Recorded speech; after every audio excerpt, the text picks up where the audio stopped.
अमृता डॉक्टरला फोन कर पटकन. अमृता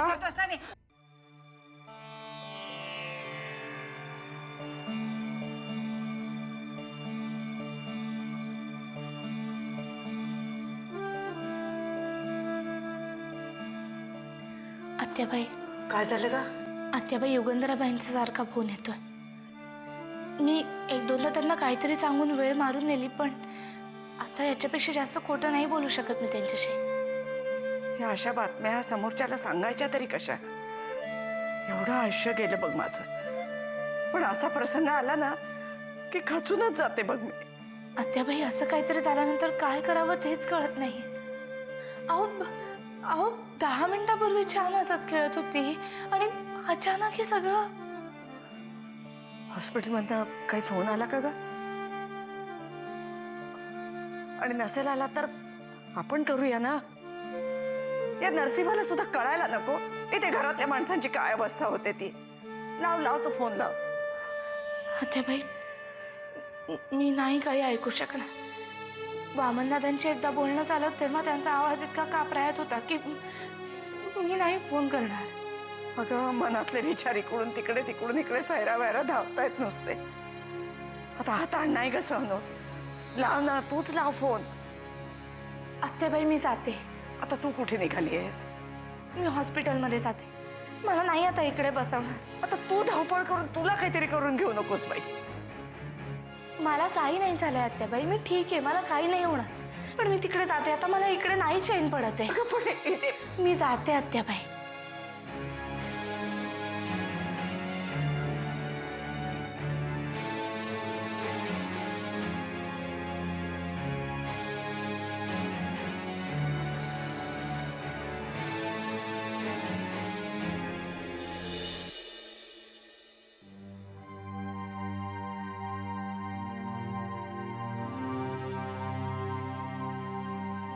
तरी मी त्या डॉक्टरांना सांगत होतो, त्या सिनियर डॉक्टरला फोन लावून द्या, मी बोलतो त्यांच्याशी. दर 2 दिवसांनी यांना परदेशी जायला वेळ आहे. पेशंटच्या जीवाचं इकडे काही बरं वाईट झालं तरी त्यांना काही फरक पडत नाही. जा वामन, त्या डॉक्टरना फोन लाव, मी बोलतो.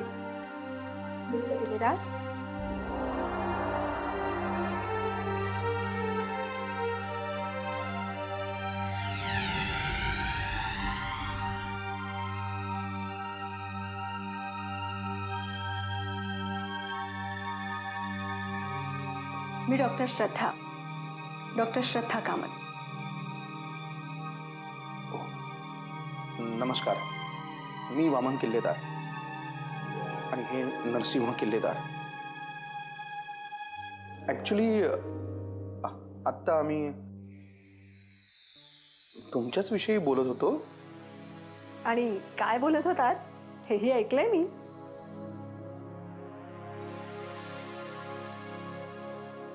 Sorry doctor.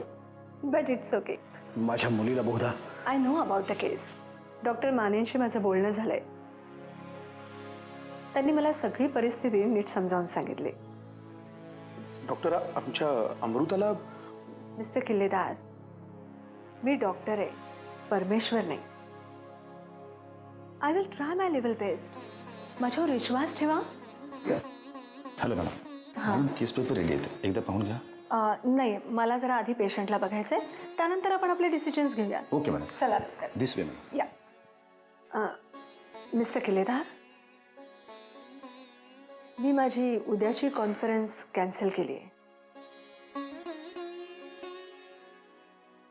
माझ्या पेशंटसाठी.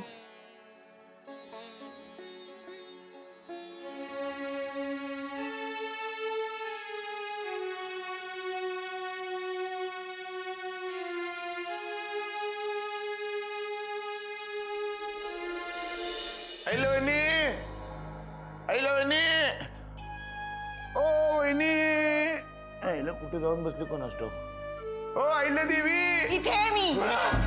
आलात रमावती गाजवून? भेटला का तो म्हातारा? कुठलं गाजून येतोय? म्हातारा बेनं भेटलंच नाही. ते कुठे गायब झालं कोण असतो? नक्की म्हाताराच होता ना तो, का भूत होतं? नाही, कारण तुमच्यासारख्या माणसांना भेटतात भूत. हे बरोबर बोललात तुम्ही. आमच्या बाबतीमध्ये असं होऊ शकते बघा.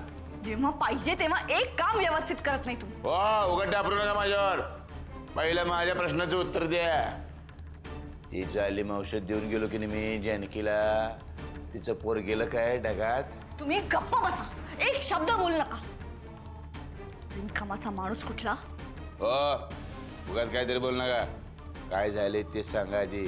सांगितलं ना एकदा, जे काम सांगते ना त्याचं उलटच काम करता. ते जालिम औषध कोणाच्या दुधात घातलं होतं?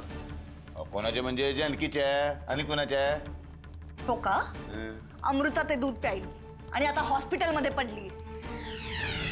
काय? अहो, हे कसं काय शक्य आहे? आता हे मलाच काय विचारताय? जे आहे ते सांगते तुम्हाला. अहो, त्या बिचाऱ्या अमृताने तुमचं काय घोडं मारलं होतं हो? बिचारीचा नवरा नाही, पोराचा आधार होता, तोही घालवला तुम्ही. तुम्ही तुमचं तुम्हाला माझ्यावर ब्लेम करू नका. इंग्लिश बोललो, ब्लेम करू नका. बोलायचं नाही बरं काय. एकट्याने केलेलं नाही, दोघांनी मिळून केलेलं आहे. मग मला एक कळत नाही, मी जानकीच्या दुधामध्ये औषध टाकलं होतं, ते मायला अमृताच्या दुधामध्ये कसं काय गेलं? भुताटकी तर नाही ना झाली?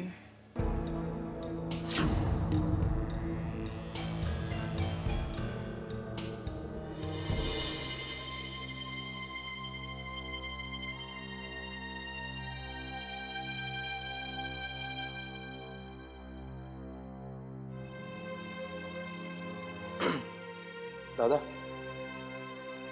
मला असं वाटतं हे डॉक्टर नक्की काहीतरी करतील. म्हणजे बघ ना, मगाशी त्या डॉक्टर आपल्याशी बोलल्या, त्यांच्या बोलण्यात कसा एक आत्मविश्वास होता, है ना? तसं जर झालं ना वामन, तर त्या डॉक्टरचे उपकार आयुष्यभर विसरणार नाही मी.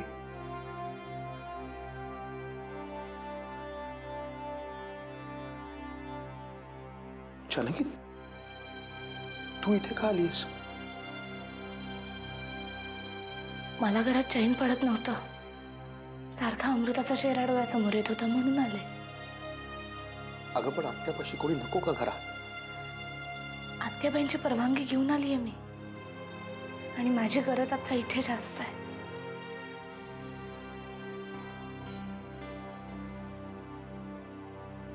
थांब त्याच्याजवळ. अमृता कशी आहे? काय म्हणाले डॉक्टर?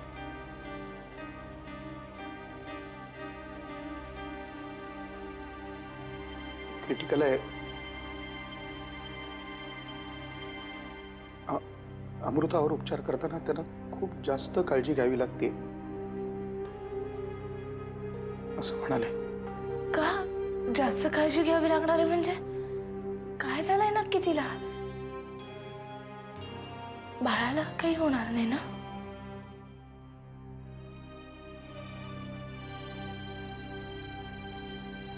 नाही, तसं काहीच नीट सांगू शकत नाही आता म्हणाले.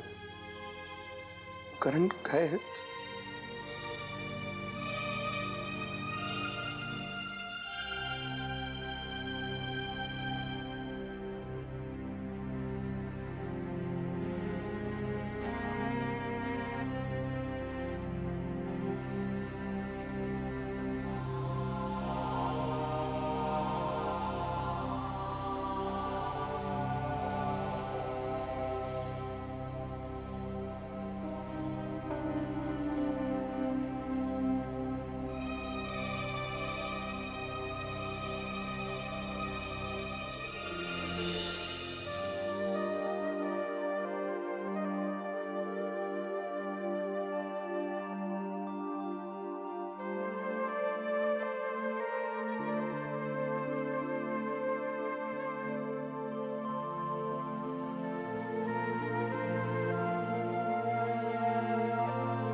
आज ना मी खूप खूप खुश आहे ना, कारण आज माझे सोनोग्राफीचे रिपोर्ट्स आलेत. आज मी पहिल्यांदा माझ्या बाळाची हालचाल पाहिली. इवलेसे हात, इवलेसे पाय, हे वेगळाच अनुभव होता ग तो. पण खरंच खूप छान वाटलं.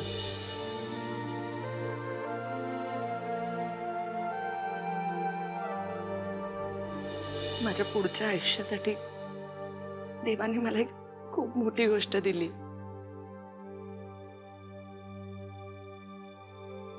माझं बाळ ते असलं ना तर मला कुठल्याच गोष्टीचा विचार करण्याची काहीच गरज नाहीये.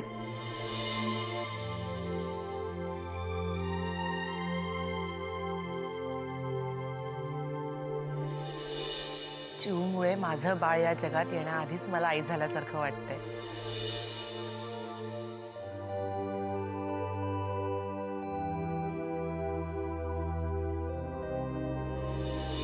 यापुढे तू फक्त तुझा आणि तुझ्या बाळाचा विचार करणार आहेस. नक्की.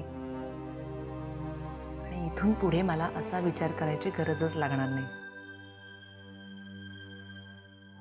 कारण आता मला माझे बाबा परत मिळाले.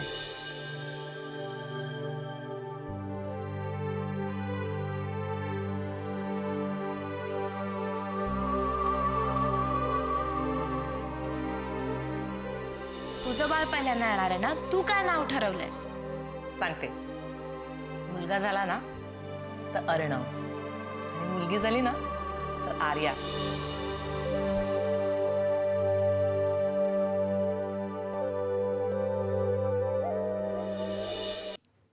याला या चित्रगुप्ताच्या काय नशीब बनवले, एक काम धडवत नाही बघा. कोण चित्रगुप्त आणि तुमच्या नशिबाची त्याचा काय संबंध? माझे वडील होते, त्यांचं नाव होतं चित्रगुप्त. आणि तुला काय करायचं काय? बस. एक तरी तर मला काय करावं सुधरत नाही. मला हेच कळण असं झाले, जानकीचा दुधाचा ग्लास अमृतानं कसं काय प्यायला? हा ना हो, बिचारी लई वाईट झालं तिचं.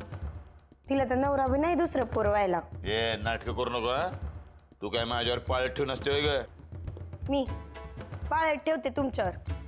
मला काय गरज पडली तुमच्यावर पाळत ठेवायची? दोन कानाखाली आवाज काढीन आईला वहिनीने सांगितले मला. आमचं सगळं बोलणं चोरून ऐकते ना तू? त्याला काही पाळत ठेवणं म्हणत नाही. जाता जाता कानावर पडलं माझ्या. कानावर पडले ना ते डोक्यातनं बाहेर काढायला एक कानाखाली जाळ काढला की नाही भस्कन बाहेर जाईल सगळं. माझ्या कानाखाली मारून काही उपयोग होणार नाहीये. तुमच्या नशिबाने तुमचं थोबाड फोडलंय.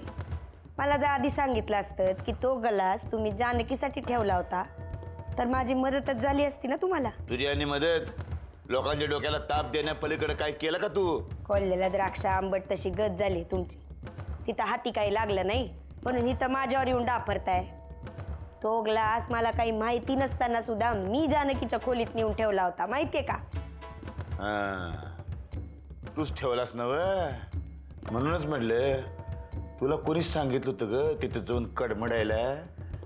का हलवलं असतो ग्लास तिथनं? ते मला वाटलं तुम्ही विष घालून माझ्यासाठी ठेवलाय ग्लास. पुढच्याला तुझ्यासाठी विष घालून नाही डबल टिबल विष घालून ठेवणार आहे ग्लास मध्ये. हो, काही झालं तरी ग्लास शेवटी जानकीच्याच खोलीत पोचला ना. तिथंच पोचायचा होता ना तो. बरोबर जागी जर ठेवला होतास तर तो अमृतानं कसं काय प्याला? आता ते मला काय माहिती. मी बरोबर नेऊन जानकीच्याच खोलीत ठेवला होता ग्लास. ठेवला होता ना म्हणजे तुझाच हात लागला होता त्या ग्लासला. नरपतीच आहेस तू, अपशकुनी कुठली. तुझा हात लागला की नाही म्हणून ग्लासाने काम केलं नाही आपलं. मायला कुठलं लोडणं गळ्यात बांधून घेतले कुठल्या मुहूर्तावर तेच कळना झाले मला. लोडणं तुम्ही नाही, मी गळ्यात बांधून घेतलं या डोरल्याच्या रूपानं. असं मग तो गळा चावळून टाकतो. गळात जर शिल्लक राहिला नाही तो लोडणं कशात बांधणार? काय करताय? सोडा की. गळा आवळायचाच असेल ना तर जाऊन त्या जानकीचा आवळा. ती झालीये लोडणं आपल्या गळ्यातलं. ते मला नको शिकवू, ते माझं मी बघून घेईन. पण गोष्ट लक्षात ठेव, तिच्या बरोबर तू बी संपणार. काय कर? सोडा की.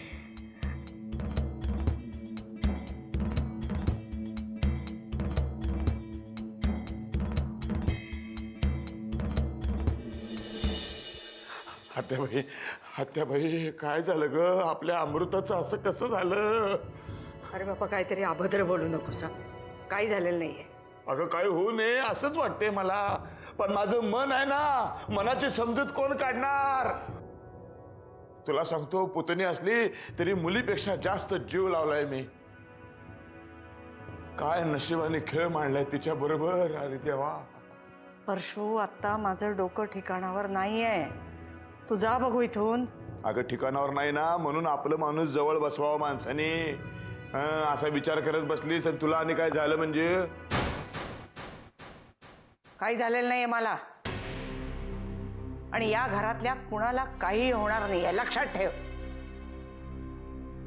जा इथून. अगं का मला सारखं सारखं जा जा म्हणते?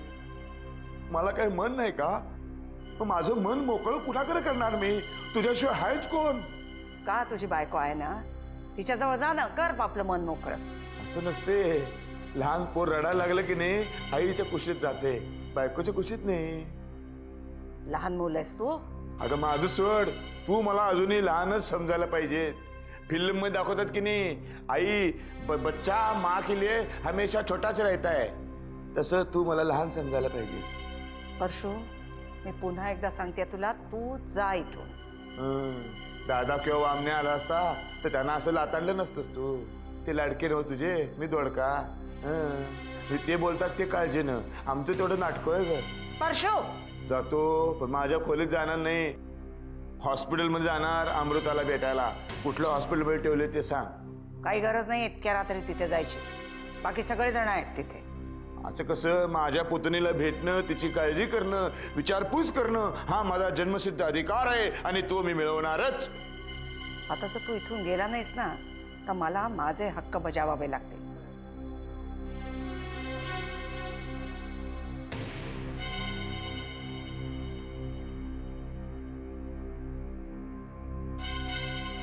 परशू, तू अजून गेलेला नाहीयेस इथून. जातो.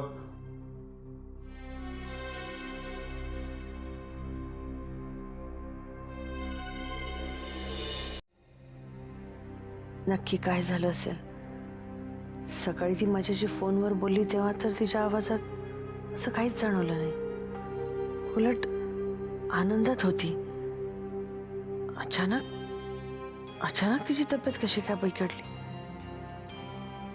जानकीने मला सविस्तर काही सांगितलं नाही. याचा अर्थ काळजीचं कारण नक्कीच आहे. परत एकदा फोन करून बघू? नाही, नको. जानकीला नको. केलेदारांच्या घरी फोन लावून बघू. हां, घरीच फोन लावते.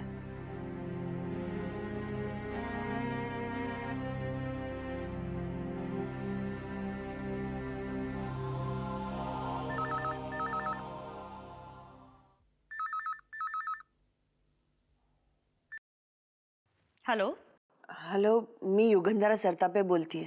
कोण बोलताय? युगंधरा सरतापे? तुम्ही माझा आवाज नाही ओळखलात? अहिल्या किल्लेदार बोलतीयस का? अरे वा, अजून ओळख पटते म्हटलं पाहिजे. अहिल्या, अमृता कशी आहे? अगं, मी सकाळपासून फोन करते तिला, ती फोनच उचलत नाहीये. मगाशी फोन केला तेव्हा जानकी म्हणाली तिची तब्येत बरी नाहीये. खूप बरं वाटत नाहीये का तिला? अहो, तुम्ही हे एवढे सगळे प्रश्न कसे काय विचारताय? म्हणजे मला कळलं नाही तुला काय म्हणायचंय. म्हणजे तुम्हाला काही माहित नाहीये? माहिती नाहीये का म्हणजे? अहिल्या, नेमकं काय झालं स्पष्टपणे बोलशील का प्लीज? मला वाटलं एव्हाना तुम्ही हॉस्पिटलमध्ये गेला असाल. हॉस्पिटल? का? अहो, का म्हणजे काय? तुम्हाला खरंच काहीच माहित नाहीये? अहिल्या, प्लीज पटकन सांग काय झालंय ते.